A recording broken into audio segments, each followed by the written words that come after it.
If you're looking for that easy way to get whitelisted for those hyped upcoming projects, you don't want to miss this video. There is a shift that's happening in the market. I'm going to break down the secrets, the tips, the tricks, the alpha on what you can actually do to secure some of those spots and how you can position yourself to actually get ahead of the crowd to get those juicy gains when you actually make a flip off those great whitelist spots. Now look, if you're watching this video, make sure you stay hydrated. There's going to be some sweet things that are happening in this video. Also later on, there is going to be a whitelist giveaway brought to you by PG because there is going to be the Web3 report. So check that out. Chapters down below so you can kind of fast forward to those sections that you want to get that hot alpha, get that information that you want so we can kick this on easier. Also, this is not financial advice. I'm not a financial advisor. Please do your own research before jumping into the NFT space. Now look, this actually came up within the chat of Golden Egg Club, so big shout out Golden Egg Club. Now this thread is a great breakdown of what it actually is. Now Iron Spider has published. By now you have probably seen 500 threads on Momoguro NFT, which we know is a Web3 RPG game backed by Disney, involves AR, VR, something with Disney Plus streaming. But how do you get whitelisted? Here's what I was able to dig up. Stick around to the end for a leak. Now the thread starts off with Momoguro was first called out by legendary alpha caller Misherman. Now big shout out Misherman, he's also in Golden Egg Club.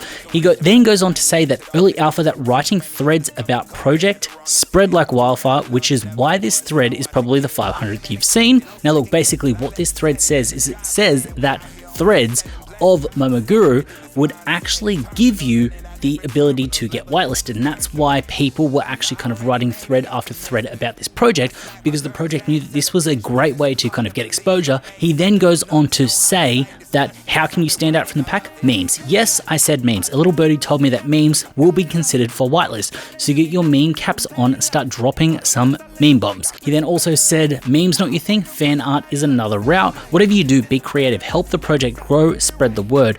You're going to want to get in before they start the whitelist application phase, because then your only way to get accepted is through your wordsmith skills. Now if you actually go out and check out Misherman on Twitter, what you can see here, he's got a thread co-hosted with NFT Boy, which says this is why we're bullish on Momoguro. Here's the exclusive, and then the thread goes on and breaks down all of the different bits of information and essentially doing what I would do or someone else would do in a YouTube video and breaks it down for Twitter in a thread. Now look, to break it down for you and make it super easy, the idea is that projects are now wanting threads to actually be the way to grow the community and grow the awareness. They just don't want to kind of have people engage and retweeting a particular tweet, but writing these threads and actually kind of generating a bit of hype around the project itself makes it a little bit easy, because what they know is that when you game the Twitter feed system, if someone puts up a thread, you engage with that thread, Twitter knows to then feed you more content from a person like that, but also content similar to the content that you liked, which means that now your feed will be filled up with one particular project over and over and over, which will make you feel and believe the hype, which means that you will then feed into it. So what the alpha is that you should start to write threads on some of the projects that you're bullish on. What this means is it means that you can then get ahead, you can actually kind of get these whitelist applications. Now, this isn't going to be valid for every single project. This isn't going to be valid in every single circumstance. So it doesn't mean you just write a thread and you're instantly in and you're off to the races. But what this means is it means that there is a shift in what projects are wanting to do and how they want to actually move forward with their pre-marketing stage. So instead of just doing fan art, this is a good way for something to be retweeted to kind of draw out. And a lot of these projects do want to retweet them because on their page, they want to have lots of retweets from threads. They want to show that community action. They want to show everyone being behind that project. So what the call to action is right now is to start practicing writing threads and breaking down why you are bullish on said project. So what is it about the art? What is it about the founders? What is it about any deep diving into the team and how it's all placed together? What is it about the roadmap? What is it about any of that special sauce that could be thrown into the mix about why you like the project? What this also means that if you end up pinning this and you do go through the application process, you are able to hopefully get yourself over the edge a little bit more if they do actually do any due diligence and look at your profile. Now, the flow-on effect from this is the fact that you will start to gain a following. You will kind of have some tweets and some thought leadership and key opinion leader type tweets, which should then draw in more followers, more people, to your page, which then helps you out with the application process and actually kind of getting this on board. And this is a very good way to actually kind of get ahead. Welcome to the Web3 Report, brought to you by PG. This week we saw Adidas and Bored Ape Yacht Club take a leap into the World Cup with Messi. Now Adidas purchased this NFT in 2021 for 46 ETH, 156,000 at the time. Now Yuga Lab grants holders full IP rights to use their NFT characters for commercial purposes, just like this. Hence, it will be interesting to see how Adidas chooses to use this alongside its other digital and physical products, seeing that they actually hold the IP rights.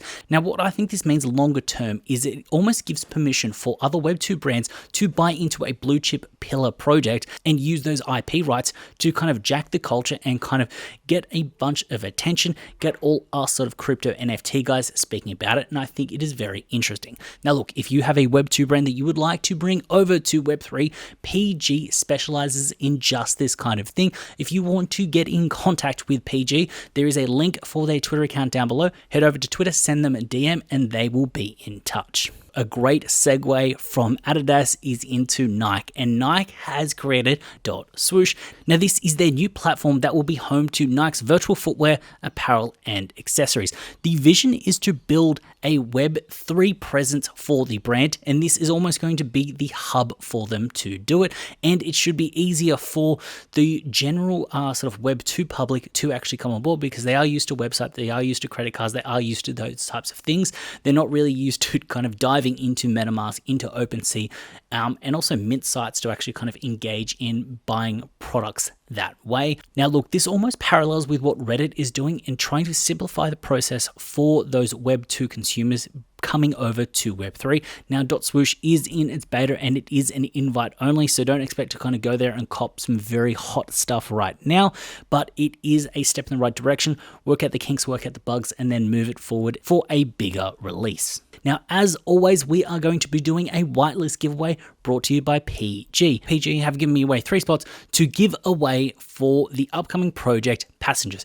So if you would like to be in the running to actually win one of those 3 whitelist spots, down below drop the word Passengers followed by your Twitter handle so it's easy to find the winners. The winners will be drawn and pinned in this video. So down below, you will actually, if you're kind of watching this in sort of 48 hours time, you will see the kind of winners announced below, and then you can be given your whitelist spots for Passengers. So this has been the Web3 Report brought to you by PG, empowering people, incubating businesses. Back in sort of September, October, November, when you were making videos of projects on YouTube, you weren't making them with the intention of getting whitelisted. You would just make them because you like them. This would then open the gates for you to actually talk to projects and talk to founders and actually get whitelist spots. And that's actually how I ended up getting a whitelist, well, essentially 2 whitelist spots for Hapebeast. And that thing went up to a sort of a 9-10 ETH floor. And this is back when ETH was $3.5-4 grand a piece. So these were big numbers that were made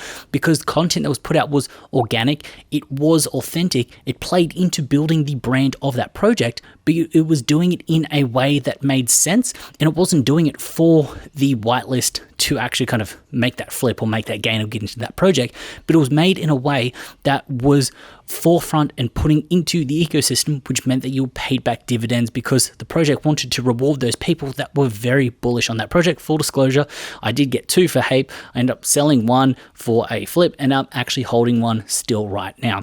So what I want you to do here is to think about how the thread meta that is currently working off, and everyone's doing threads right now, how you can actually build that skill up and use that to actually get whitelisted spots. Now, it means that you might not have to go for those hyped projects to begin with, but what you can do is you can then go to some of these smaller projects, these projects that are gaining some momentum, write a thread on it. If they see that thread, because if people are liking that thread, they're going to be tagged and notified. It's then going to build up that reputation. You can then hit them up and DM like, hey, cool, I wrote a thread on you, really like your project.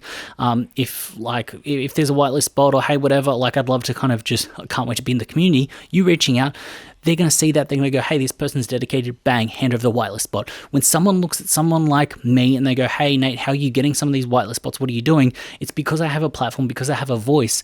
I'm able to speak about projects that I like in a particular way, and I'm rewarded with whitelist spots because they want people that are passionate about said projects in that project itself. So this is another way, this is an easier step for you. And I think this is a very smart move to make, seeing the shift that is actually happening with whitelisting starting to go less kind of just enter a raffle, but more community building based, which was almost coming full circle to with what was happening in the early parts of this year and the late parts of last year. So that is a breakdown about how you can actually kind of get those whitelists for those hyped projects, those projects that you really want to get into, a little bit easier, and hopefully be ahead of the curve when it comes down to actually securing those juicy whitelist spots. If you found value in this video, please consider hitting up that subscribe button. While you're down there, also hit up the like button. As always, it's been a pleasure having you with me. I look forward to seeing you in the next one.